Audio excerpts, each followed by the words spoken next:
And we're live. Good evening, guys. 8:30 on a Wednesday can only mean one thing. Boxing Gossip podcast time. And we're up to Boxing Gossip podcast number 37. So time is really flying by. And it's amazing to think that this is the 37th edition of this podcast. As ever, delighted to say we are joined today by Irish Tom, by Jet, and by Paul. So we got the three regular panelists joining us tonight, which is great stuff. And we've got a hell of a lot to get to. We're going to start by discussing last week's action. Obviously, James Degale versus Bellew Jack, Gervonta Davis. We're going to look ahead to next week's action, which is, not a vintage week, let's be honest. It's a quieter week of boxing, but one or two things to discuss. And in between the two, we're going to discuss the news in the sport. And this week, I've written down about 10 to 12 news topics to get through. There's a hell of a lot of news in boxing right now. So should be a busy show. We're going to start, as I mentioned, with last week's action. Jet, let's bring you in to start with, mate. James Degale versus Bellew Jack. Have we got an early contender for fight of the year, in your opinion there, mate? Yeah, I mean, it was a good fight for what it was. I mean, Bellew Jack, say he done very, very well in the fight. I think he's come on leaps and bounds since the Anthony Durrell fight. I think the fight he was supposed to lose in a voluntary sort of fight, and he won the world title in that fight. He's really come on, and he's really improved, actually. James Degale, I mean, he came in solid condition for this fight and probably saved him in the fight, I'll be honest. The fight itself, thoroughly entertaining. I think, yeah, you could say one of the early contenders for fight of the year, but very, very early, literally in January. We'll wait and see on sort of, the other fights. The fight itself, I mean, there was a lot of subjective sort of scoring. You have Floyd on out and saying this is the second time in a row that Bellew Jack has got a bad decision.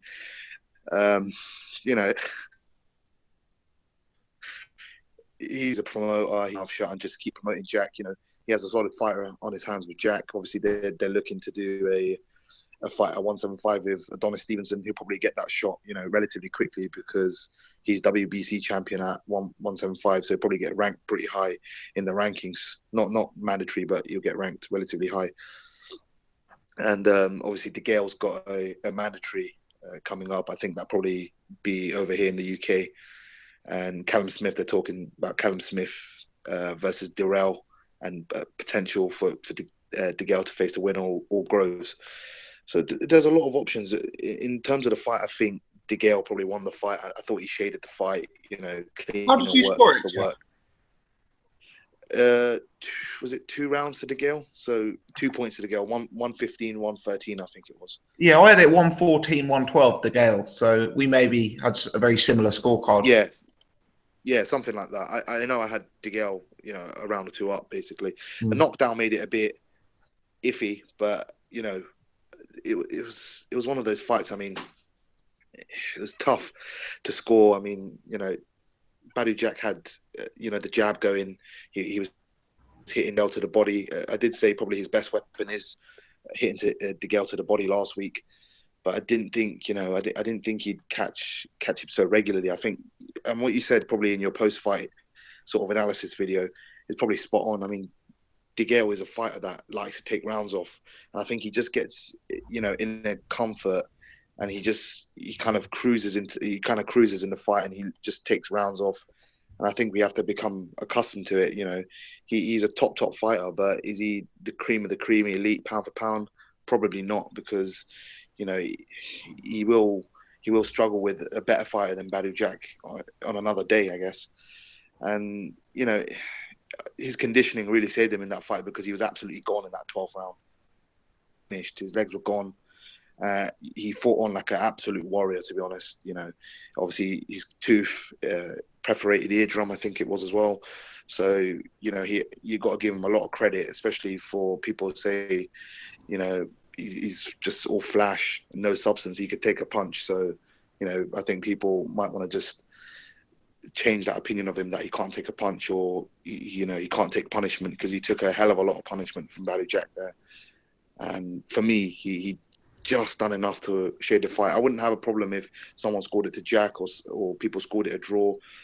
So, you know, I think I spoke to a few of my cousins who, you know, quite enjoy boxing, and they're sort of, you know, semi-hardcores, I guess. And one scored it for Jack, one scored it a draw. So, you know, I could understand why they're scoring it for Jack, but for me, Degale just edged it. But it was a very good fight. Yeah, I agree on your scoring. Do you still rate Degale as the number one super middle then after watching that Groves? Oh, sorry, after watching that fight. I mean, yeah, I mean, this one's a weird one because some people have Gilberto Ramirez as number one, but he hasn't really fought anyone since Arthur Abraham win. I know he's been fairly inactive since, and he looks to have the skills to be number one, but you know the resume is kind of lacking apart from Arthur Abraham. Sorry, so Degale maybe by default, if Jack's going to move up, yeah, probably Degale number one, but Gilberto Ramirez is a very, very close number two, and if not in some people's eyes, number one. So yeah, Degale just at the moment on you know kind of the experience and the level he's at. Obviously, he's faced Bute, Badu Jack, George Groves, Andre Durrell, you know, those sort of guys, Porky Medina. So, you know, he's got a solid resume in comparison to someone like Gilberto Ramirez, who only has Arthur Abraham on his record. So, yeah, Degale probably just about number one. So, in terms of what you think is going to happen, Jet, are we saying Badu Jack to move up to 175, Callum Smith to fight Anthony Durrell for the vacant 168-pound WBC strap, and then potentially looking at a unification between James Degale and Callum Smith if he were to beat Durrell? Yeah, I mean that's a huge possibility. You know, I know there's been some feelers kind of sent out by Floyd to try and sign James Degale. Obviously, he said if he signs Degale, he wants to promote him in the UK because obviously he's kind of travelled and it's recent to Canada, I think once, I'm not sure, but yeah, that he said he'd probably promote him in the UK, but you know, obviously his Matchroom sort of deal is up after the Badu Jack fight. It depends if he signs with Hearn. That's a massive possibility. I don't think he'll go with Frank or anyone like that, but yeah, I think if he signs with Eddie Hearn, you know, it's sort of easy route back into the UK. Callum Smith's there. I think Callum Smith would actually beat Anthony Durrell. I think, you know, Anthony's, you know, not the best of fighters, I'll be honest. I think he's pretty average. Groves wins the WBA Super 168 title. That's another big fight as well in the UK. So, yeah, George Groves or Callum Smith, they're potential fights on the cards. If Smith and Groves both come through their respective fights, and Jack doesn't want a rematch, which at the moment is looking, you know.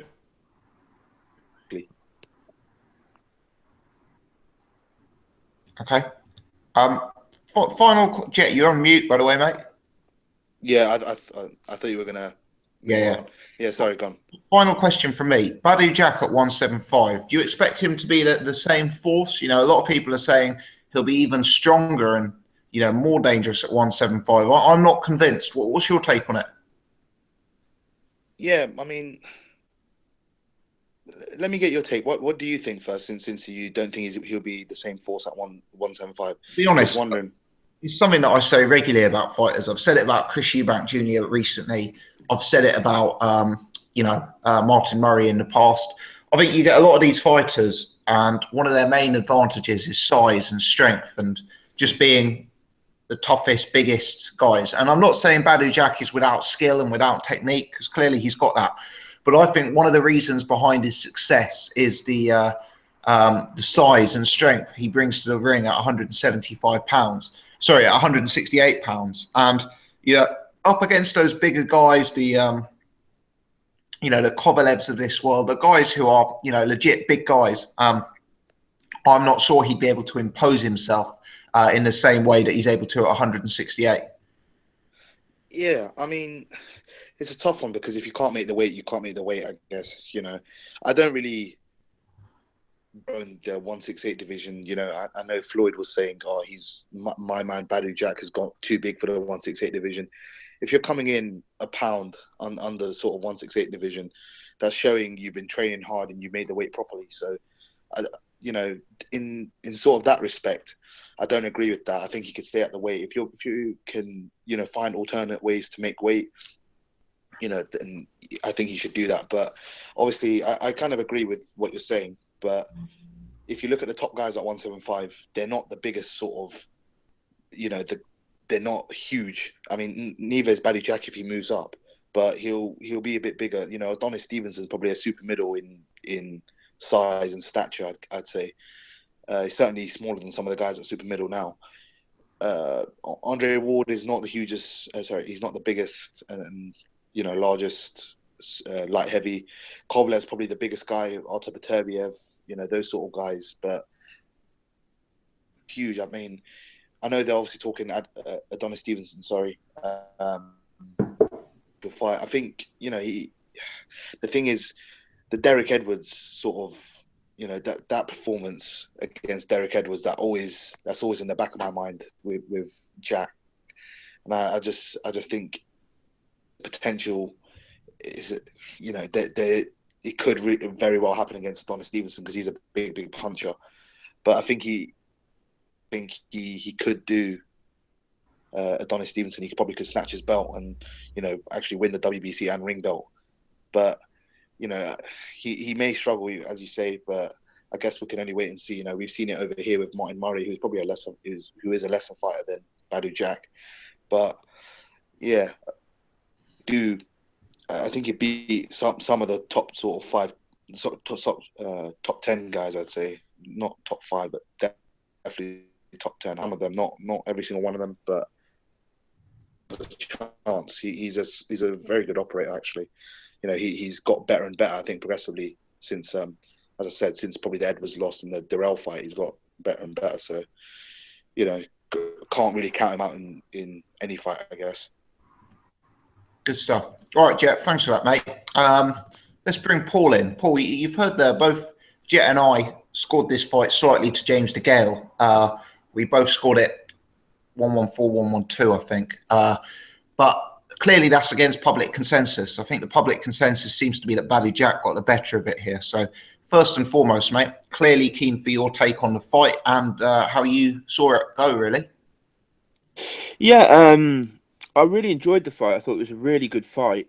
High skill levels at certain points, you know. I've watched it twice and scored it both times. I scored it on the night. I scored it 115, 111 to James Degale. Watched it again and scored it 114, 112 to James Degale. But having said that, some of the rounds were kind of close. I considered scoring. I think it was either 4 or 5 a 10-10 round because they were really hard to sort of like split. It was either 4 or 5. Just James Degale, man. I mean, like when he is moving and boxing on the back foot and is boxing, he looked a class above Jack for me. You know, in those early rounds, he just looked a class above. Jack didn't seem to be able to really deal with him too well. I don't know if he had. Like he is notorious for sort of like having rounds off and stuff, as Jet pointed out. I don't know if he did that so much in this fight. He seemed to more do a Nathan Cleverly and sort of like try and macho up and stand in front of the bigger guy, which I thought was silly.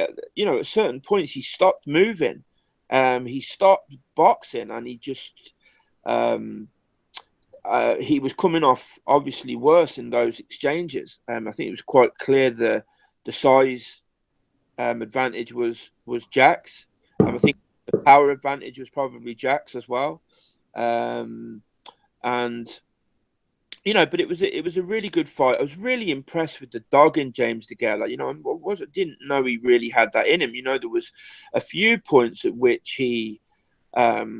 I don't know if it was it the 8th or the 9th where Jack had him up on the ropes and he was almost out on his feet. It might have been a later round. I actually thought the ref might even stop it at one point. I think it might be the 9th and again in the 12th, where he looked like he almost might get stopped. And but he rallied, man. He fucking, like, props to the guy, man. He was, both of them were warriors. I kind of like, I have to agree with what Jack was saying about Jack moving up. I mean, there's news come out today that the WBC have ordered him to defend against Callum Smith. So if he doesn't move up, I think that's what he's got to do. How do you see that one going, mate? I think he'd beat Callum Smith. To be honest, I think he'd probably beat Callum Smith. But I think it's maybe a bit early for Callum Smith. Callum Smith hasn't impressed me hugely lately. I think he looked great when he was knocking over lesser guys, but for me, he's looked not so great. Recently, I'm not sold on him, to be completely honest. I'm not completely sold on him at all. But I mean, with the carrying up the power, I mean, it's kind of like you think guys won't, and then they do. Like, look at Frampton. Frampton looked great when he moved up. Some fighters move up and they just look at Butte. Like Butte looked like he had a load of power at middleweight, and then the knockouts just dry up when you move up. And it's kind of like it's hard to tell. But having said that, Jack, normally if a fighter was really struggling to make the weight, you'd expect him to be really, really fading by sort of the later rounds, and that's kind of like not what I saw. Jack kind of looked in decent shape, and that tells me he is a big super middleweight, but he's not killing himself to make 168 clearly. And so I'm not convinced about Badu Jack at 175. So I kind of think he'd probably be better to just stay at 168 for a bit, because I think like guys like Kovalev, I think would just have way too much for him. In my view, I'm not sure what he can actually do at 175. To be fair. Yeah, I completely agree, Paul. Because for that Degale fight, Jack did very well. But if you take away the sort of size factor and you focus purely on skills, for me, he was definitely the number 2 fighter in there. But he ground it out, and he used his strength to have great periods of success in the fight. But I'm not sure the same success is evident at 175.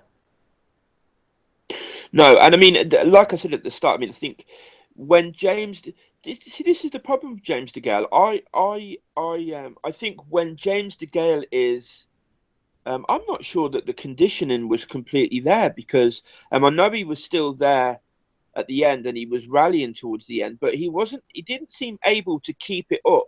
I don't know whether conditioning was the reason he stopped moving, he stopped boxing, and just tried to sort of like, he was going down with that guard. One thing I did think was good with Jack, though, Jack's defense. I thought his guard was tight, and Degale struggled to land at certain points. I think he was hitting arms a lot and gloves and stuff. But I just think if Degale was able to keep up how he was boxing for the first 2 or 3 rounds, for 12 rounds, I think probably nobody touches him at 168, in all honesty, because it's a thing of beauty to watch James Degale at the start of a fight. But unfortunately, I can't recall him ever, even in the Durrell fight. I mean, it was a great start, dodgy middle, and the bad end. He always seems to sort of like go walkabouts, doesn't he? But great fight. It was a great fight, I'll say that much. Absolutely. Final question, Paul, and then we'll let Irish Tom out of his cage. But if Degale is now returning to fight in the UK, which it seems that he's going to, if you listen to Degale and Eddie Hearn, as I see it, there are 3 major fights for him. There are 3 fights that are going to make big money for him, and those are George Groves, Callum Smith, and Chris Eubank Jr. This is on the basis that the Jack rematch doesn't happen. So my question is, if you look at those four as the big four at super middleweight, and I'm including Eubank Jr. because despite the fact he's yet to fight at super middleweight, I think we'd all agree that commercially he is a big player, if nothing else. How do you rate those four if they're all to fight each other over the next year or two? Sort of, who do you make the? You've kind of alluded to the fact that James Degale's still the man, but what sort of order do you have those guys in? I mean, obviously, it's difficult to say with Eubank Jr. because it's just he's never fought at, like you say, he's never fought at 168. I think I'd probably have it Degale. I'd probably have it Degale, Groves, Eubank Jr. And Callum Smith. I'd probably have them in that order. I think that could change depending on sort of like how they will look in the next fights, how Eubank Jr. looks at super middleweight. I'd like to see James Degale fight Groves again. I don't think Eubank Jr. fight will happen. I don't think Senior is up for putting Junior in with anybody of a high skill level just yet. Everything he sort of like says and does tells me that he's actually not wanting to put him in with anybody at a high level yet. I don't think he thinks Junior's ready, and I agree. I don't think he's ready either. I think defensively he's a bit too open and stuff.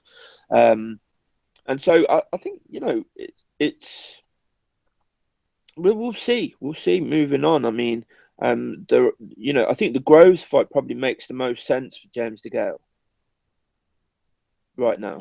Yeah, those two will always sell out, won't they?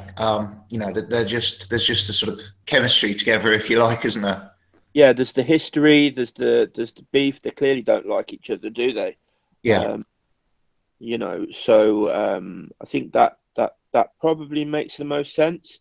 I don't know which makes the most money. Which you think is the biggest money fight there? It's probably Eubank Jr., isn't it? Do you know what? I'd probably say Groves.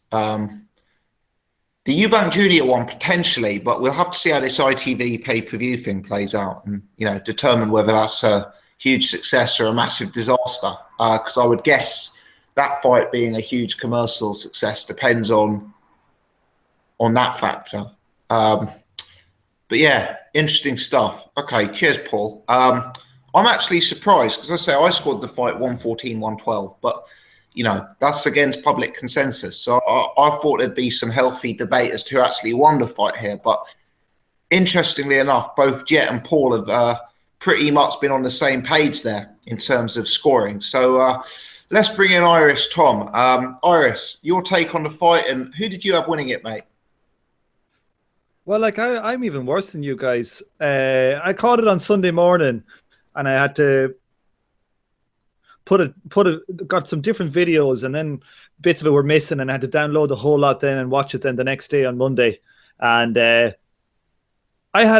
even though I had money on it and I lost money because the draw came in, I actually had it wider. I had it like Paul said, I had it like 115, 111. Wow. Now, now there are close rounds there, but from hearing what people were saying about the fight, I had Degale 4 up with 3 to go. That's when I was watching it. I saw the first 9 rounds, and I was thinking, Degale must have your man Jack must have won the last 3 rounds and with a knockdown. But not the case. The thing is though, that's scoring a boxing match sometimes is kind of unfair because you look at that fight, and if I was to pick just as a person who wasn't scoring it, who did I think won that fight? Regardless of what the scoring system was, I'd have to say Badou Jack. But James Degale nicked rounds. I thought he nicked quite a few rounds. So sometimes scoring by the 10-point system kind of gives you shitty results because, while I would give it to James Degale, either I think a draw or by 2 points or by maybe even 4 points to Degale. I don't think that's gets at who won that fight, if you know what I mean. I think Degale, you know, say like, you know, I was watching it, and as I was watching it, because I heard out everybody saying it was an amazing fight before I got to see it. To be honest with you, I didn't think it was that amazing a fight, but like the 12th round, like, and like James Degale showed such spirit in that 12th round, like, you know, boxing, like when you see pure heart like that, it can make me, I nearly fucking cry. I get that emotional looking at a good fucking boxing match. So James Degale is a pure warrior. You know, he's, you know, at the end of that, he looked like, he looked like, you know, that fella who's been to every Glastonbury, you know, and you meet him and he's drinking like a 2-liter flagon and his teeth are hanging out. That's who he looked at the end. For a good-looking fella at the start of the fight, he ended up looking like, Jesus, some fella that's been on the streets for about 20 years. You know, I thought, look, I think Degale is overrated, as in for his boxing skills. Somebody who's got good boxing skills. Like musually for me, that a lot of that is about how to not get hit. But for me, you know, James Degale was just, he's getting hit much too much for me to think that he's like very slick. I think he's got skills, but you know, I don't think he utilizes his skills very well. I think he relies too much on I don't know. He should be fighting on the outside more. When he fought that fight at the outside, he dominated and he kept going inside. I don't know what's that about. And I was listening to Ultratech, and Ultratech was saying like that, you know, James Degale does too much movement. And you know, I think he's right. You look at when he was saying like when Floyd does this thing of stealing space, you know, putting his foot forward and his weight back, so he's able to avoid the shot coming in quite easy and dominate the space. He doesn't have to run so much. But like James Degale doesn't do any of that. I was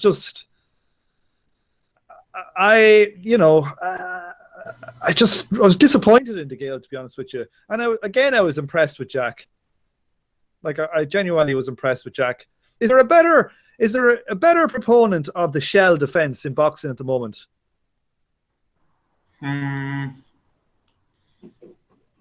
Jack?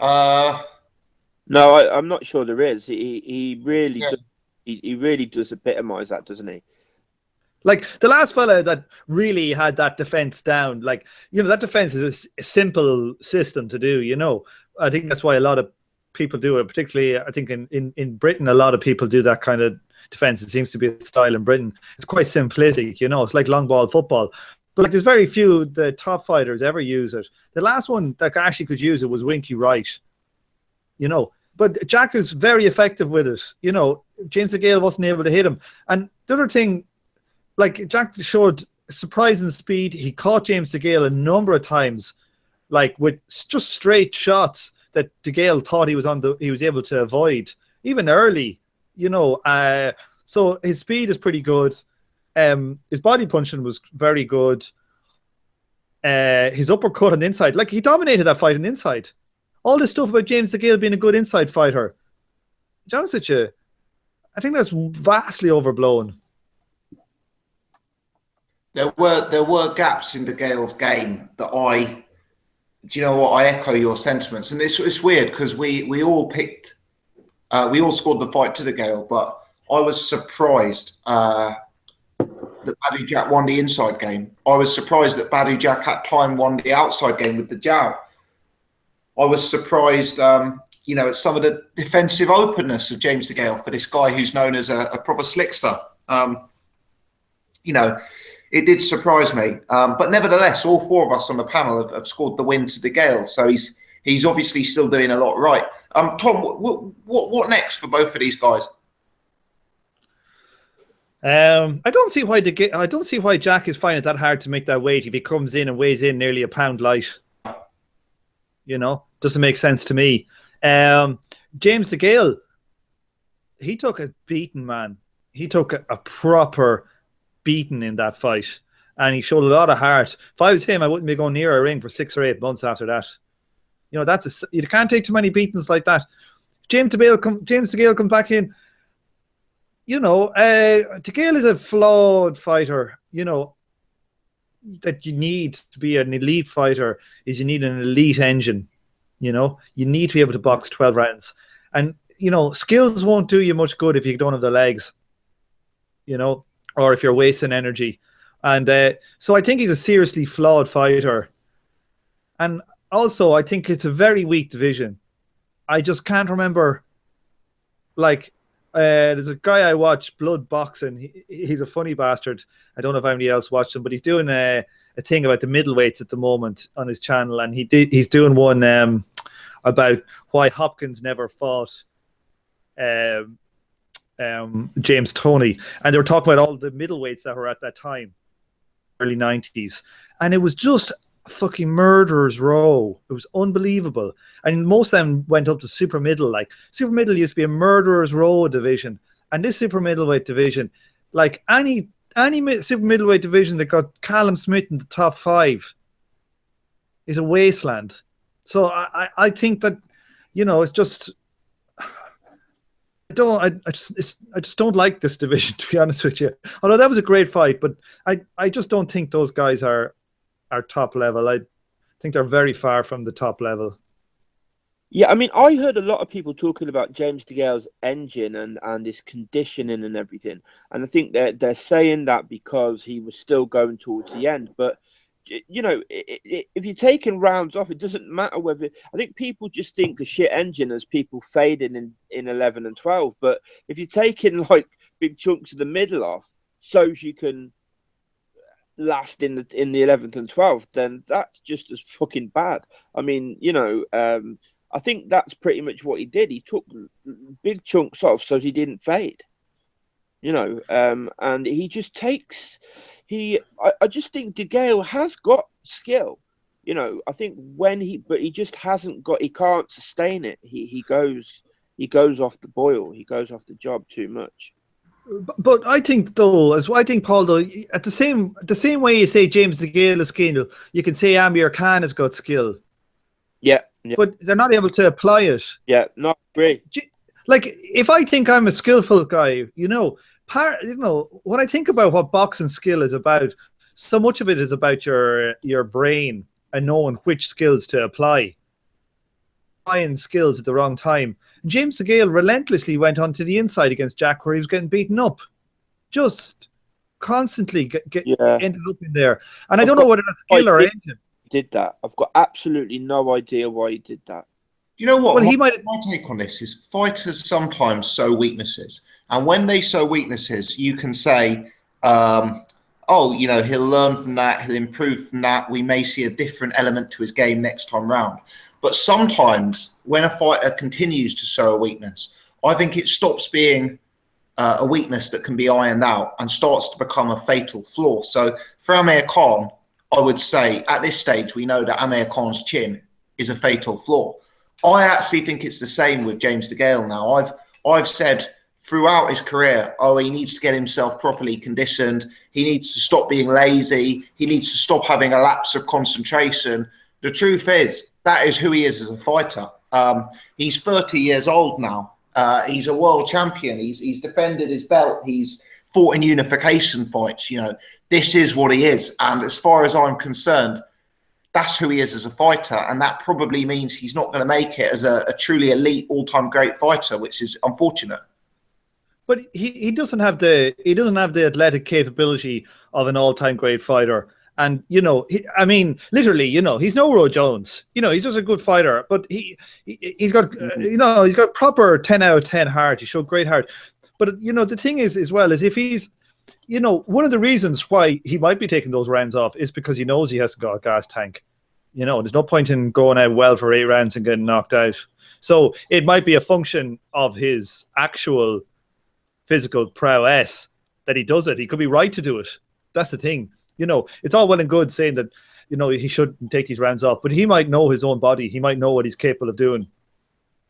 You know, so it can be the wise thing to do. But, like, that just means that he doesn't have the, you know, if that's true, he doesn't have the physique or not the fitness, is, you know, in him to do it. But, you know, I just think it's, although you know, at the end of the fight, I was like, Jesus, that was such an amazing last round. I still just think that division, and also the middleweight division, whatever happened to the middle and the super middle, these were two of the strongest divisions in boxing, and now they're very weak. So I just don't. It doesn't excite me. Fair enough. Okay. Well, that was an interesting discussion. We've done 35, 40 minutes there on Degale Jack, and I'm actually surprised how that discussion developed, because all of us are sort of slightly surprised that there were a few gaps in Degale's performance, but all of us scored the fight to James Degale. Some a bit wider than consensus as well. So really interesting for me. We're going to move it on just because we could talk about this easily for an hour, but a lot to get through tonight. And I think we'll go back to Jet, our lightweight class correspondent. Jet, Gervonta Davis. I'm going to play devil's advocate here, actually. But let's actually just throw it over to you to start off with. Give us your take on the performance with Pedraza. Yeah, I saw your post-fight sort of breakdown of Gervonta Davis, and you were saying something about he looks similar to Adrian Broner. I said that last week, and I think he probably has slightly better footwork than someone like an Adrian Broner, but very, very fast hands. He comes inside very smartly. He seems very educated. I think he's a southpaw, if I'm correct. And he looks a real handful for a 22-year-old. He looks, by far and beyond anything that he's probably capable of, to be fair. So he probably punched above his weight against a really, really solid operating Pedraza. I mean, that being said, he looked very, very good. Don't get me wrong. Fantastic fighter. He looks a real handful. He looks a bit small for 130, but I agree. He's 22, so probably Very go into the weight, and he probably move up to lightweight. Obviously, he's promoted by Floyd, and he's been talking about winning his first, where Floyd won his first world title at 130, and probably move through the weights. You can see he has a bit of skill. Will he get to someone like an Adrian Broner who's won 4 world titles? We'll have to wait and see. Obviously, he's very young, so we'll see on that. But Pedraza was really poor, I have to say, very, very poor. I mean, for a substantially larger man, he didn't use a jab.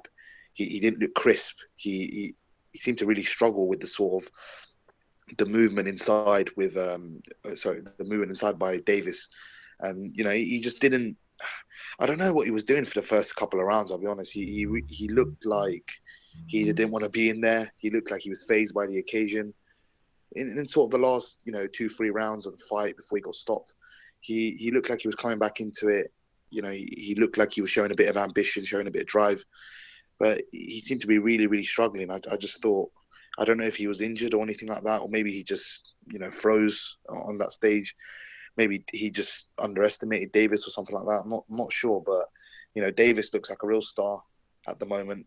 He's obviously beaten probably a definite top 5 super featherweight, and he's going to be a real handful. I know people are already talking about Lomachenko and those sort of fights. I think they're a bit early at the moment.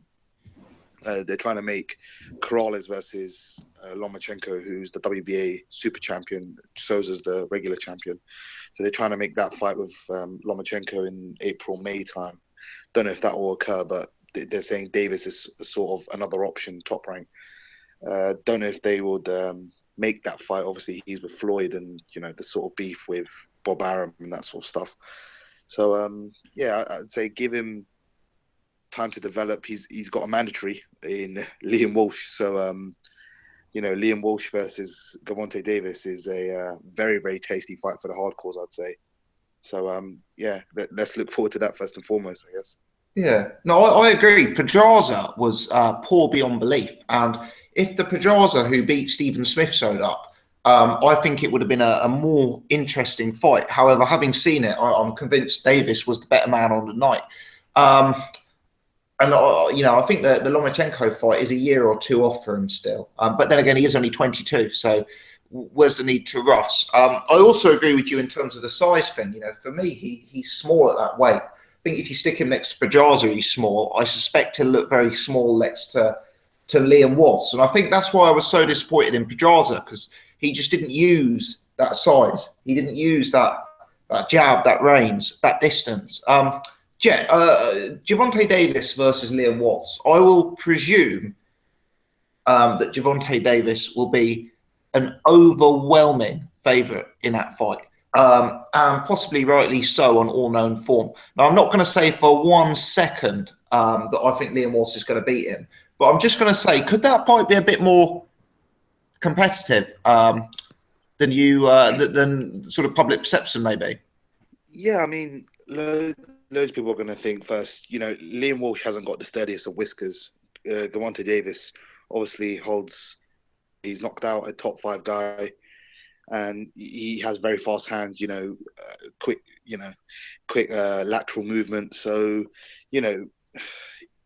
it's hard to say at this point in time. Obviously, we've seen the best of Liam Walsh, and Liam Walsh is a very, very skilled fighter. But I just have this feeling, and I don't know. Against Klimov, he did get clipped a few times. Not that he was bothered. I think he just got clipped for the sake of getting clipped, if you know what I mean.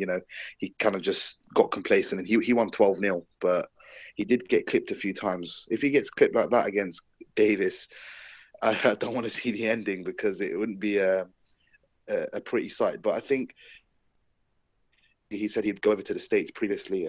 He probably thought Pedraza was going to be holding on to the belt, and that he said this before this fight was scheduled to go ahead. And he's got nothing to lose. He's obviously mandatory,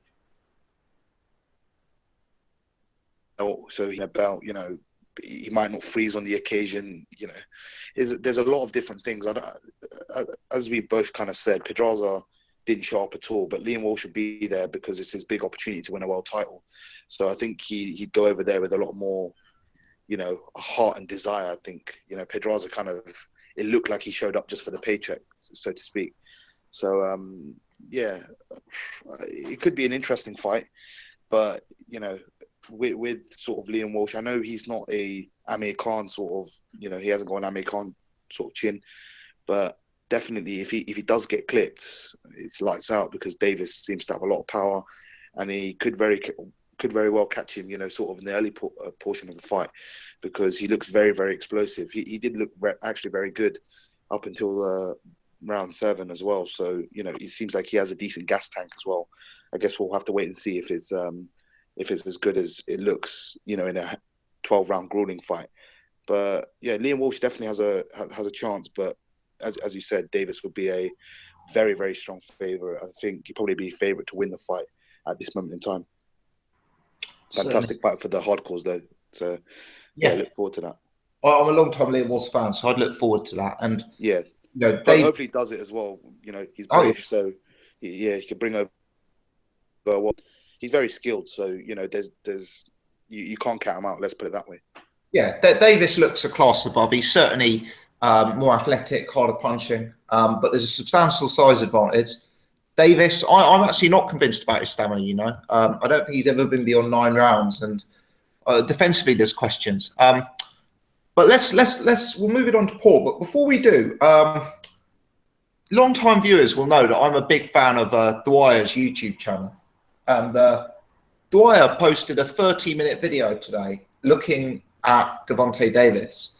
Yeah, he was playing devil's advocate a bit in the video, and he actually came out with one of my favourite quotes of all time, which is, Gervonta Davis has very limited head movement, and he has a very big head, which I thought was particularly funny. But he had a number of questions over Gervonta Davis. He said he was stiff-legged. He said he was defensively open. He said that he was too reliant on being a sort of power puncher. He hadn't been tested elsewhere. And from Dwyer's perspective, certainly, there's every question to doubt Gervonta Davis. Now, I initially was blown away by his performance, but, having considered it, Pedraza was so disappointing that I'm unclear how relevant the form actually is. So Paul, give us your take on that whole debate, mate. I haven't seen Dwyer's video, but if that's what he said, I actually agree with him. I've got to say, I agree with him. I mean, it's not to say Gervonta Davis didn't look impressive, because he did. But I do think I think he's got no foot movement at all. He just seems to. I wasn't as sort of like, people are going, oh, the next superstar. Blah. I think Lomachenko would absolutely destroy him. I think Lomachenko would box the head off of him, because the thing is, Pedraza was just awful. Pedraza was absolutely awful, and did not look like the same fighter we saw in the Smith fight at all, as far as I was concerned. And so I do have to question the form, in all honesty. I mean, he does seem to have power, Davis. Nice jab. I like the jab. Great body work. But yeah, I just think he is a bit open, and I don't know. He looked like he had cement shoes on at certain points. He was just sort of like, at certain points he wasn't moving at all. He would just like completely freeze and fucking swing these big shots. And I mean, the thing was, I think he was supremely confident. He went into that fight.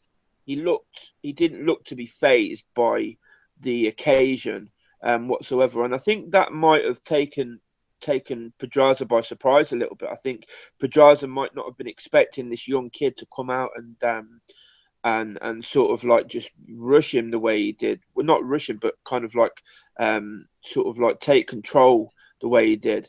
I just think if he came, and I give Liam Walsh a good chance, actually. I think Liam Walsh has just the right style. Now, whether he has it to enough of a level, we don't know, because we haven't seen him tested. But I think he has just the right style to give someone like Davis a lot of problems.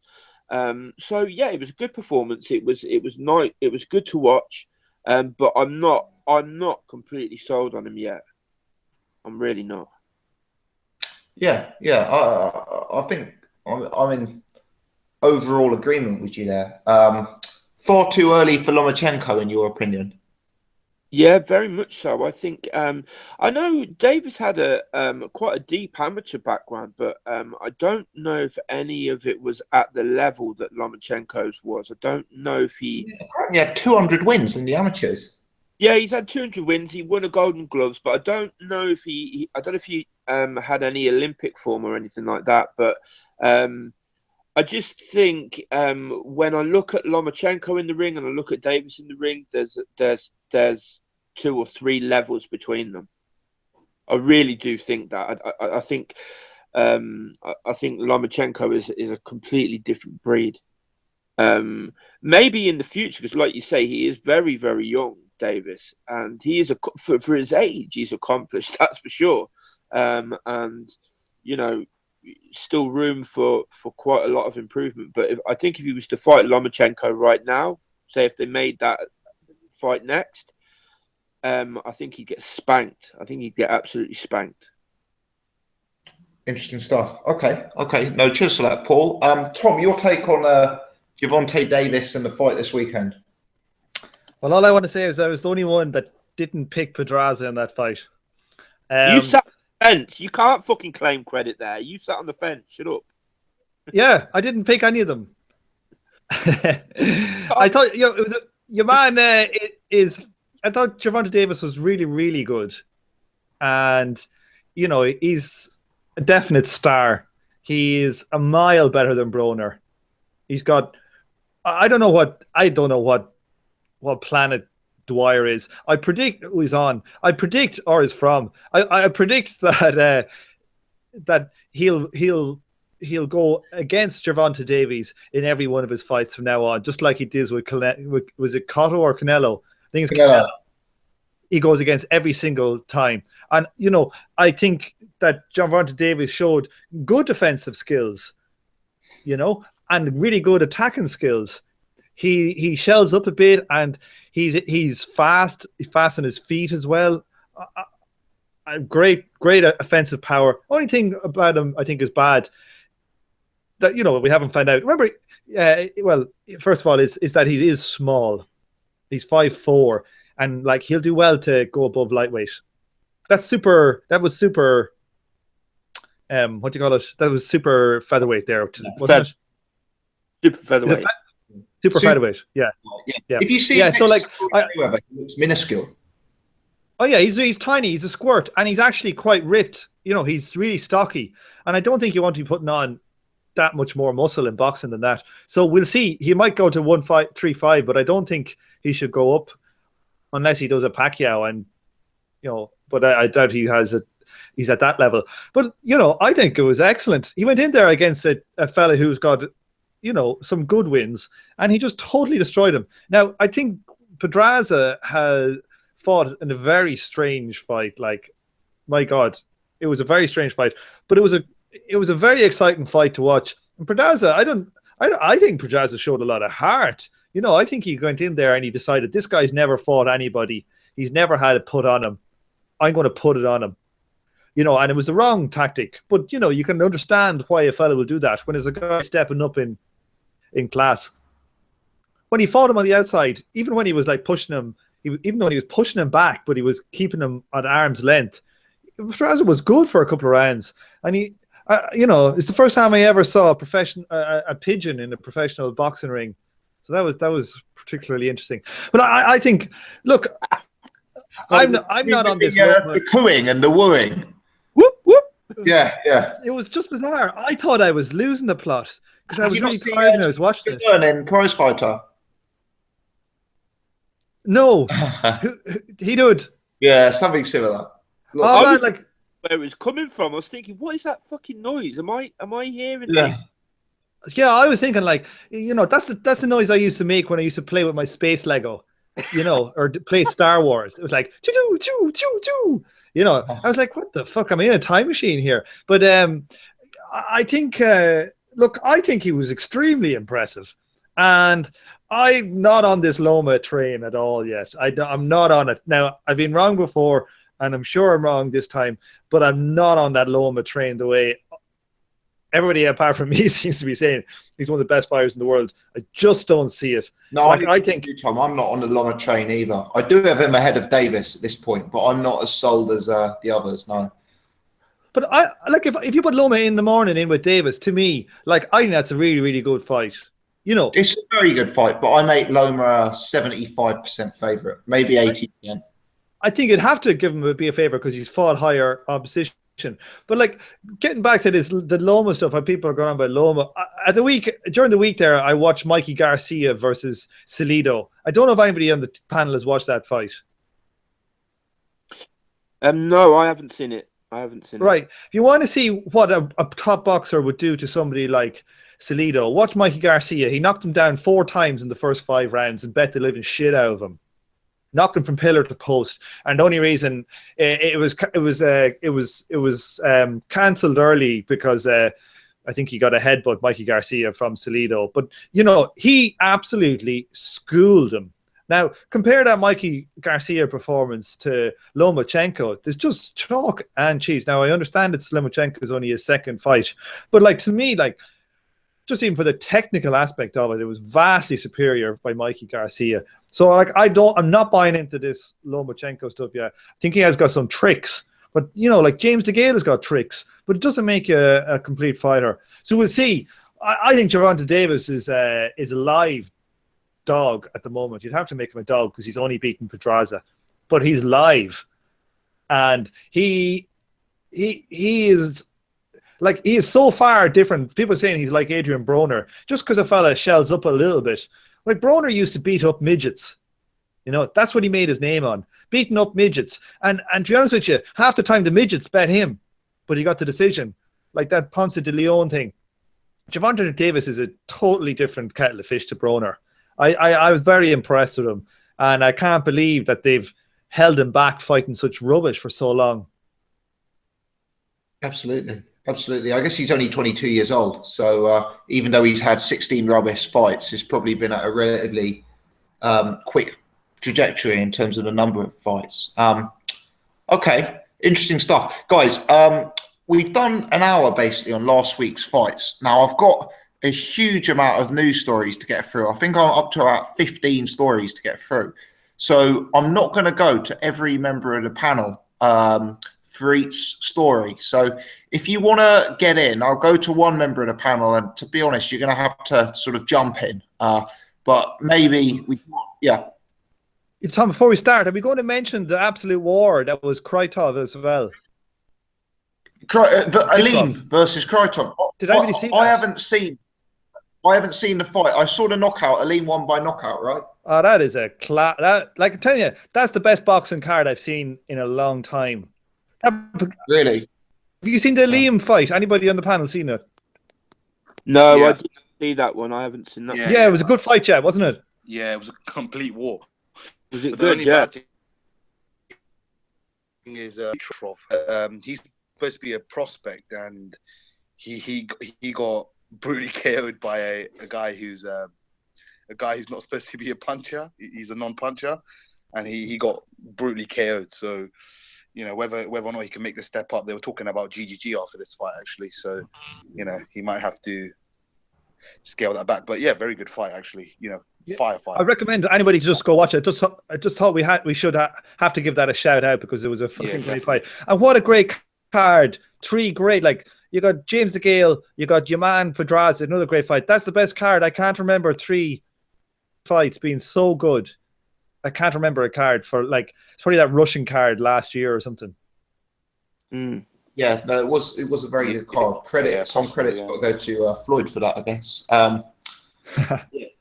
As I was saying, guys, so we've got loads and loads of news stories to get through. We're going to have to do some of them real quick fire, and may have to be that we have to kind of jump in a bit as opposed to going round the table. So let's start with a few and just knock a few out straight away.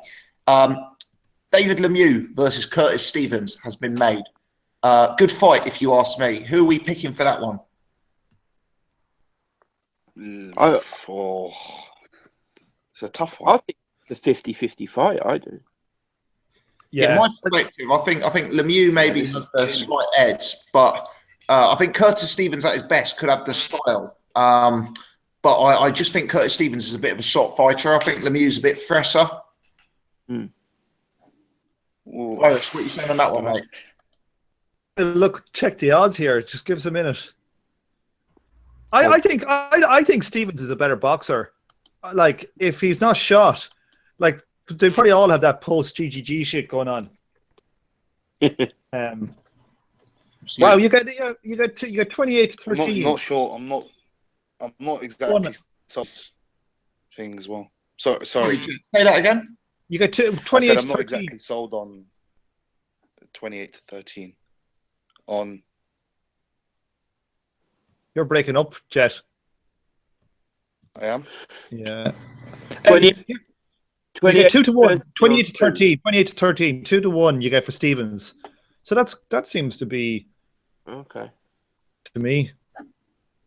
I just think he's a bit of a shot fighter, if I'm honest. Who's he fought recently? He fought James De La Rosa, I believe, and yeah, that was a very close fight. He looked haggard against Hassan and Damon Jickham as well. Like, you know, he's I just feel he's over the top at this stage, you know. Yeah, it's a good fight though. Stylistically, if Curtis Stevens was at his best, I believe he beats Lemieux, but I'm not sure he is at his best these days. Yeah, I suppose it is 4 years, 3 years since he fought, 4 years since he fought, 3 years since he fought. Sorry, Gennady Golovkin. I was stuck in a time loop there. But yeah. So maybe you're right. But that's the odds 2-1. It'd be a good fight to watch, I think. Don't have too many thoughts on it.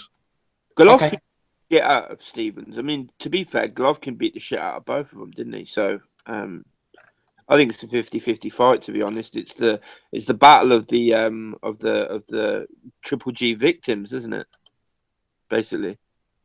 100%. And a bit of a crossroads fight in the sense that the winner probably has something left to offer in the context of the division, whereas the loser, it's going to be hard for them to really crack on. Saul Canelo Alvarez versus Chavez Jr. Now, we discussed this fight in last week's podcast, but it's been formally announced and it's been announced at 164.5 pounds. Paul, what do you make of this catch weight? I just think it's fucking ridiculous, to be honest.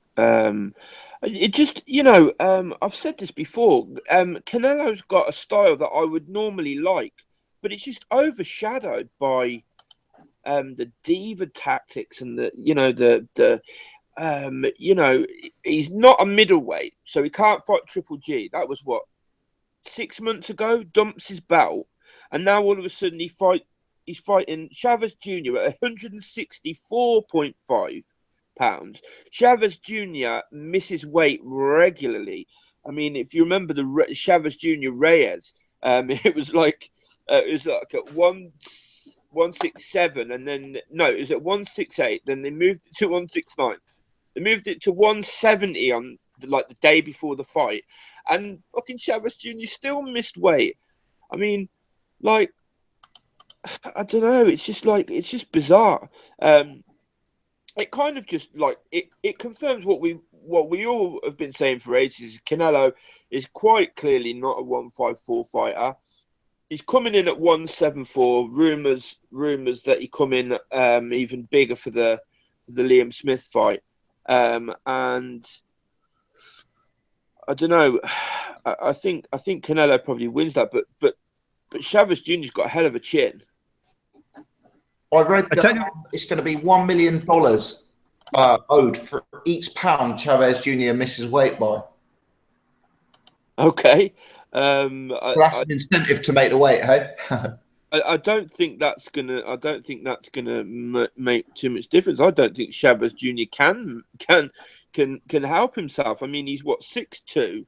He's I mean, Chavez Jr. could be a cruiserweight. He'd have to put weight on, but he's big. I mean, he's big. Do you know what I mean? I'll tell you what, guys. This is going to be like Abraham from The Walking Dead against a fucking zombie. That's what it's going to be like. A big, stocky, red-haired fucker against some fella who's, that needs to be attached to a drip to save his life. It's a mismatch, but the odds say it all. Canelo's 2-13, even though he's stepping up 8.5 pounds. 9.5 pounds step up from his previous weight class, and he's still a 2-13 favourite. It's a money fight. But Oscar, with all the shit talking, they better get this GGG fight for September. That fucking thing. It's worse than AJ. At least AJ is fighting Klitschko. We got to get... Canelo hasn't fought a top person. When was the last time Canelo fought somebody that was decent? Well, Cotto, yeah. But Cotto was small, man. Yeah, he dwarfed Cotto. Floyd, probably, to be fair. Lara, he lost. I think some of the... I think Canelo's got a decent resume, I must say. I just think that people can have beef with the way he does the size and how he's always got a size and weight advantage. But if you look at how old he is and how essentially young he is in his career, I actually think he's got quite a good list of opponents. You can pick out specific fights that are weak fights and, dodgy fights. And catch weights are obviously unpopular. But he's not got a bad resume for my money. But, yeah, that's another fight that we can come back to. And I'm sure we'll certainly discuss several times before fight night. Jet, weigh-ins today in advance of the David Haye Bellew fight. Whether there was some sort of formalised check weight or whether it was just that, that both guys posted their weights. But, we're obviously still a month and a half out. David Haye, 227 pounds. Tony Bellew, 225 pounds. So guys are a very, very similar weight. Tony Bellew looks like he's over 16 stone. What's your take on that, mate? Yeah. Can you hear me? Am I coming through? Yeah, loud and clear. Yeah. This is farcical, I'll be honest.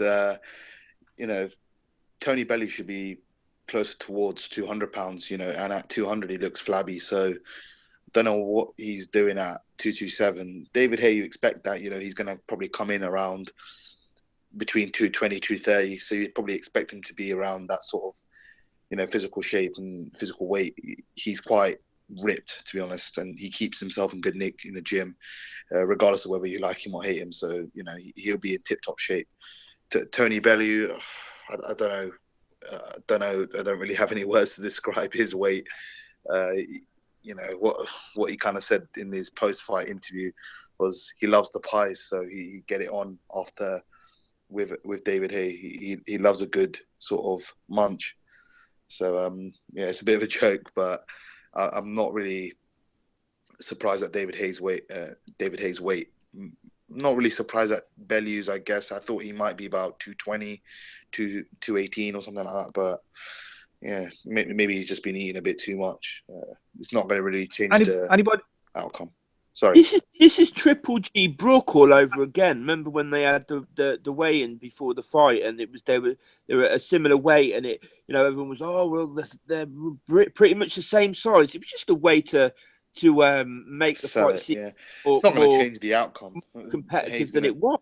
Anybody think Tony Bellew was wearing a fat suit in that photo? He might have been. I'll tell you what, I've been to Tony Bellew weigh-ins at cruiserweight, and for my money, the guy looked pretty appalling at 200 pounds. He looks flabby, he looks soft. 225 pounds. That is not a pretty sight. Paul, spot on with the comment about Brook GGG. Time and time again, a fighter moves up a weight class and they instantly try and compete in terms of size. I think Bellew would be far better coming into this fight at 200 pounds or 201 pounds, not 225 pounds. There's already a huge gap in sort of speed and athleticism between these two. An extra 25 pounds worth of fat isn't going to help anyone, surely. I wouldn't have thought so. No. So it might help him be able to last longer in a coma without losing his body muscle. Well, it's that's a fucking disgraceful fight. It shouldn't be made. Yeah, it's bizarre. Brazil versus Spilka is off. That's a fight that we've discussed several times on the channel previously. The fight is off. Spilka has been replaced by Izu Ugonu, the Polish heavyweight, based currently, I believe, out in New Zealand. He trains with Joseph Parker, and he's with Joseph Parker's stable. I've mentioned Izu Ugonu a few times on the channel. Has anyone on the podcast seen him fight? Yeah, I've seen quite a bit of him. He's trained by Kevin Barry, same guy that trains Parker as well. He looks good to me. He looks really good to me. The only question marks I've had have been level of opposition. I think he's probably got a little bit too much in the way of speed and power for Brazil. Brazil's there to be hit, isn't he? I make Ugonu a favourite in that fight, quite a big favourite. I think he'll probably win quite easily. Yeah, probably echo that sentiment. Izu, he is there to be hit. He can be hit, so maybe being hit by a 6'7" guy might, push him back, might give him something else. But Brazil's just so unathletic. I don't mean to be harsh on the guy, but he's a punching bag. I'll be honest. He's got no skills. He has a lot of heart, though. I give him, respect for that. He went a good, a good distance in the AJ fight, 7 rounds, and he took a lot of punishment. So, give him a bit of credit for that, but just no skills. And I think Izu should be too good for Brazil. But my gut feeling on Izu is if he moves up to sort of the top 10, top 15, I think he might be found out there. Yeah, I've been sceptical in terms of a few things in his game, but Brazil for me is so slow and immobile and plodding. I just think Izu's got the snap and the athleticism to get the job done. I actually think it could be a good betting opportunity, that fight, because I understand Brazil is the home fighter and Brazil's obviously the bigger guy, the American guy, the guy with the higher profile. If this fight was anywhere approaching even money, I think it would be a real good betting opportunity. Tom, have you seen Izu? Sorry? Have you seen Izzy, mate? I've seen him a bit. But I don't think he's that good. I think he's quite crude. Athletic, but crude. So, I don't know. I'd have to watch him again. He's like against such low level, you can't tell. But that's a big step up to go fight Brazil. Brazil's not as bad as you guys make out. You know, he broke. No, Brazil's also coming off a loss as well, actually, to be fair. So, yeah, but how that loss is going to affect him. It's true, but Brazil broke Amir Mansou's jaw and split his tongue. You know, and he's not doing that from tickling them. So he didn't. Sure, but Amir Mansour bit through his tongue because he had a one-sided. His gum shield was just the top part and not the bottom half. Paul, check it out again. I checked it since. He did actually break his jaw as well. So he did both.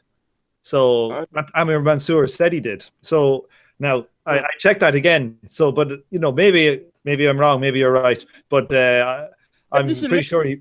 Interview then, Tom, because I haven't seen that. I've seen a few interviews. I'll find it again, Paul, and I'll send it to you. Yeah. Oh, nice one. Yeah, I think Brazil is pretty bad. I mean, like I had him losing the Cassie fight, which when you lose into Fred Cassie, I think it's it shows something what level you're at. Here, let's not say that because Amir Mansour nearly lost to Fred Cassie and he got a 10th round, 11th round knockout. So like Cassie's a tough fighter. I thought he won in 8 rounds. Just awkward, isn't he? Cassie's just a nightmare to fight. Yeah. So this is like a big step up for Ogonu. I think he doesn't. I think it's bad management. They should give him somebody like a Dimitrenko before you give him a Brazil. Brazil's a lot better than Dimitrenko, one of those guys. You know. Mansour won in 7 rounds as well, by the way, against Cassie. Oh, was it? Yeah, but apparently he was losing at the time. Do you know what? I disagree slightly, Tom. I think that if Izzy Ogonu is anything, you know, if he's got the potential to be a top 20 heavyweight, and I know his handlers think he's got the potential to be a lot higher than that, but, you know, if the guy goes and loses to Dominic Brazil, you know, a youngster whatsoever, if he goes and loses to Brazil, what's the point? You know, it's not like he would have gone on to be a great heavyweight had he been handled a bit differently. You know, Brazil for me is he's poor. You know, he's really, really poor.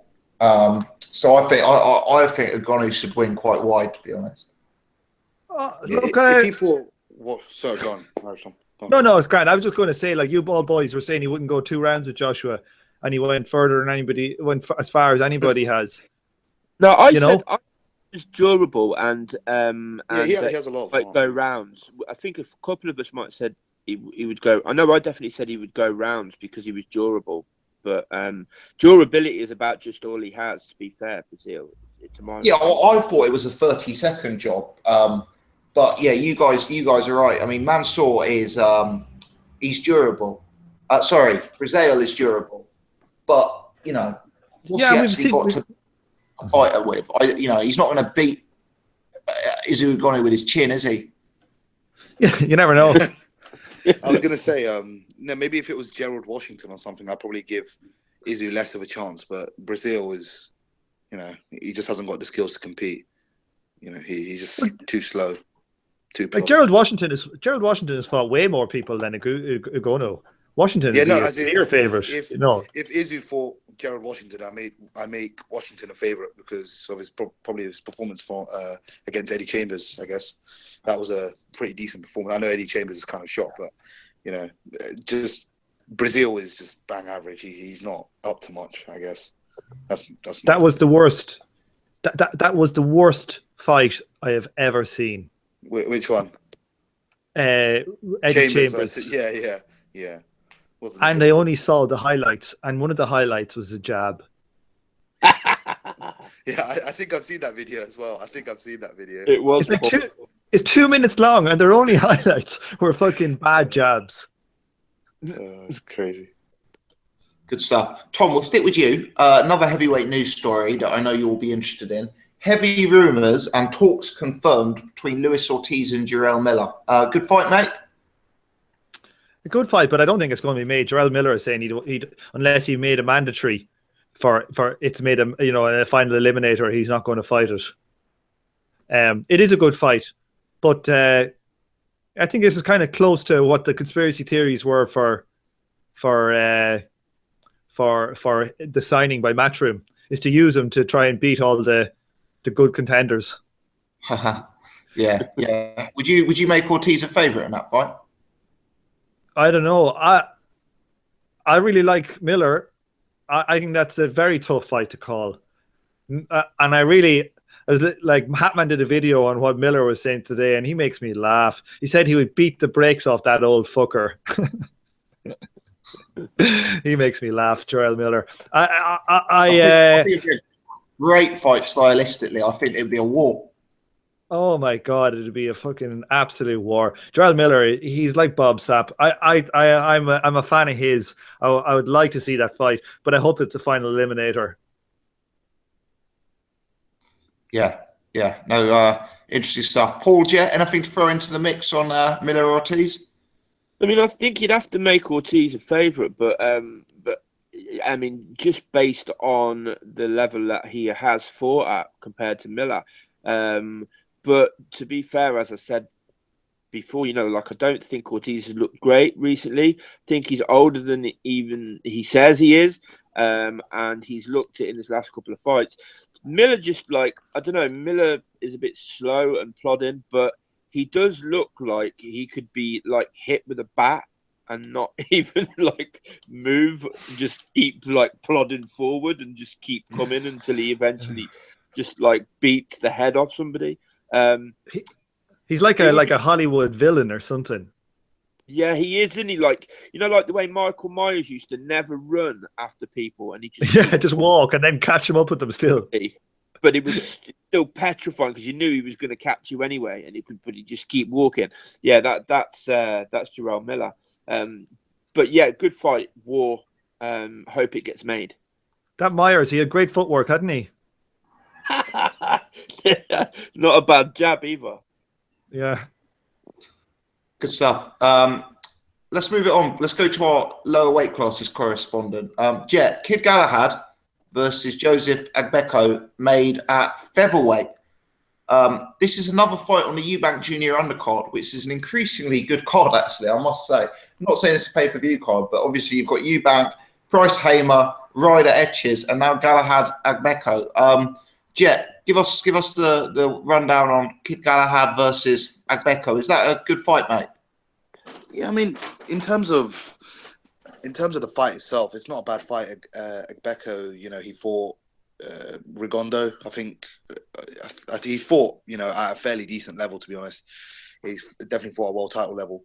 So, they're putting Kid Galahad, obviously after his drug ban, and yes, I'm sure his drink was spiked. No, I'm kidding. He's a drug cheat.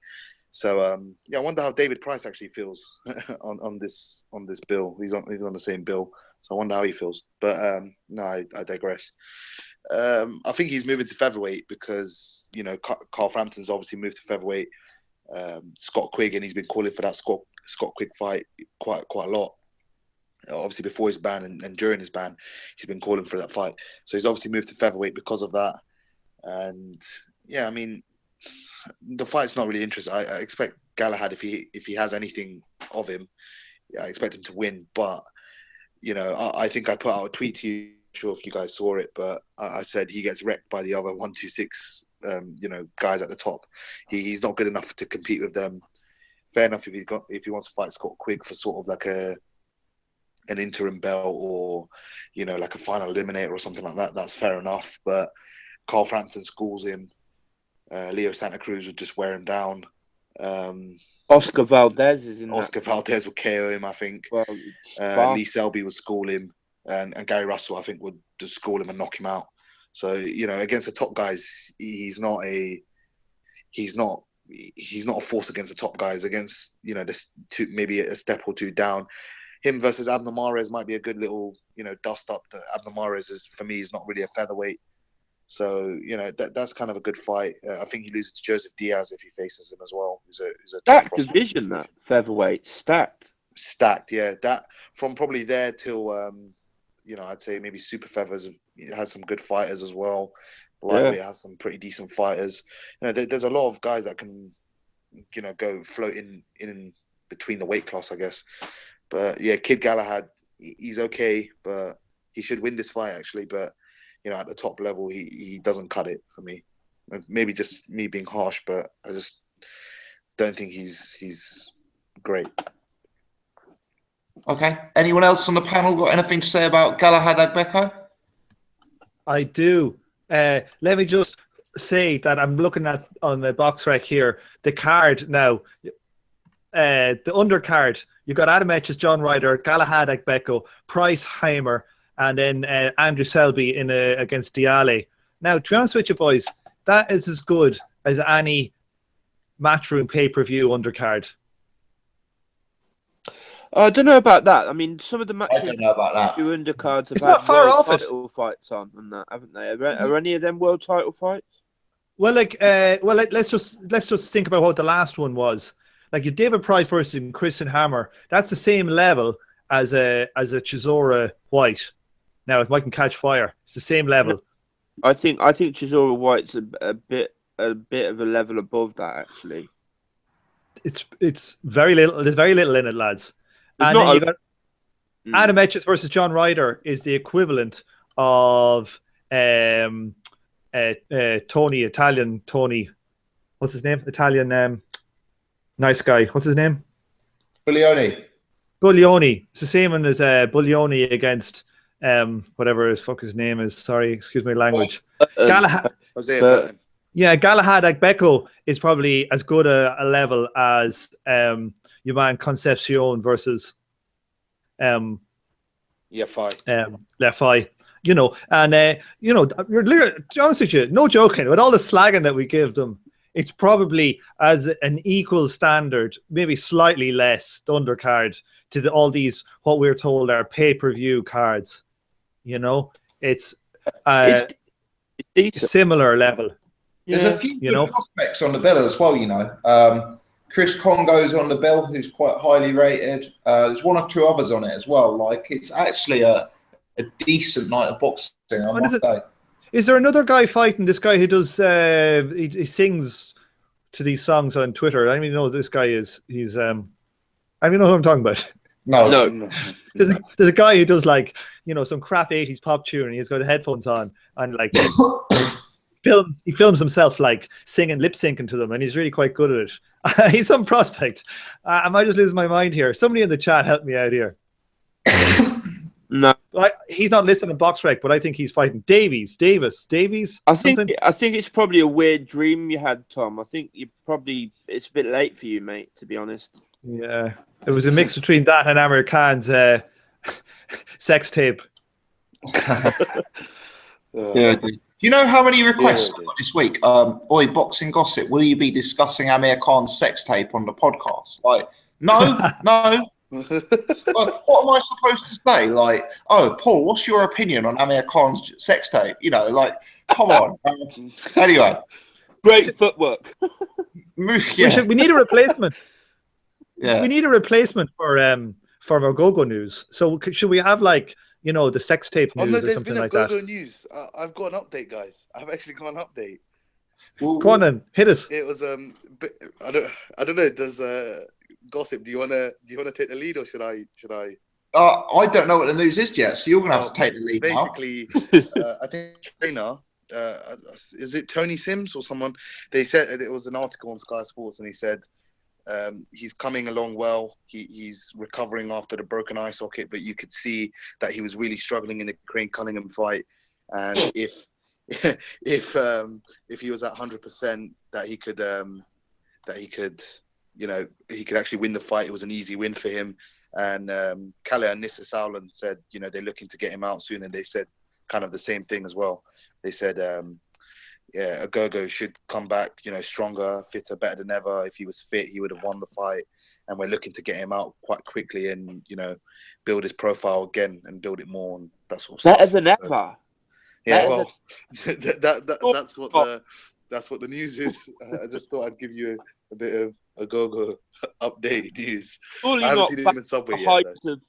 Surely not back to the heights of 2 years ago or something. I mean, no.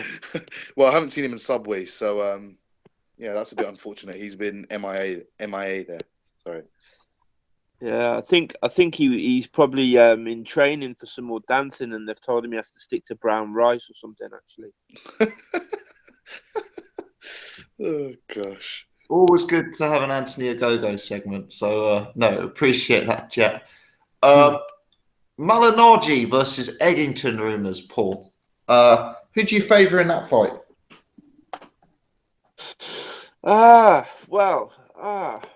I know who I favour. I favour pressing the off button on the remote control. Yeah, I don't like. Well, I feel we've got to give Eggington a bit more respect, after the win over Frankie Gavin. Previously I'd have agreed with you, but he went up in my estimations that night. And I'm only being sarcastic. It could be a good fight. I mean, that was the greatest pick of my podcast career. That that was my highlight, man. I've got to have one now and again. You know what I mean? Yeah, it's who would I pick? Probably Eggington, just because he's younger and stuff. I think Paulie Malinagi's a bit past it and wasn't great when he was in his prime, was he? To be fair, I wouldn't say he was not great. I mean, he's certainly a league above Eggington at his best, but his best isn't at 147, and Eggington is a very, very big guy. Yeah. I don't even know if that fight. I know that fight's been talked about, but I don't even know if it will come up. Eggington said he's willing to travel, but I think he's the mandatory for the EBU title against Rodriguez. His name is. So that obviously Malinaji and his team are trying to make the fight with Rodriguez and trying to get Eggington to step aside, and then they fight him in New York or something like that. That was the plan, I think. So it's kind of in the works, but it depends on step aside money and that sort of stuff. So let's see if the fight gets made. I guess it's the main thing. Definitely. Next. Big news today, Billy Joe Saunders has teamed up with Adam Booth. We've seen Adam Booth start working with a number of MGM fighters recently. Charlie Edwards, Mitchell and Jez Smith, a few other guys as well. But for me, Ryan Burnett, I think he's working with Ryan Burnett. Yeah. For me, very, very positive news for Billy Joe Saunders. Tom, give us your take on this one, mate.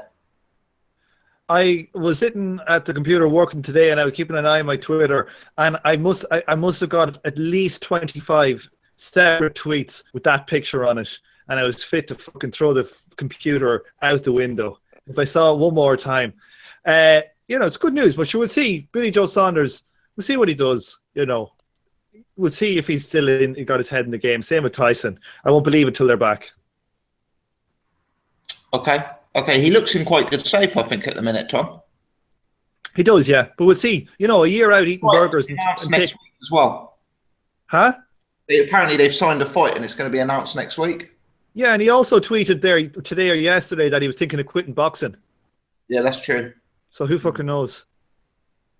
He tweeted after that. I don't know if you saw it, Irish, that he was just messing with everyone. So he just wanted to see the reaction or something like that. If you go on his Twitter, you'll see it.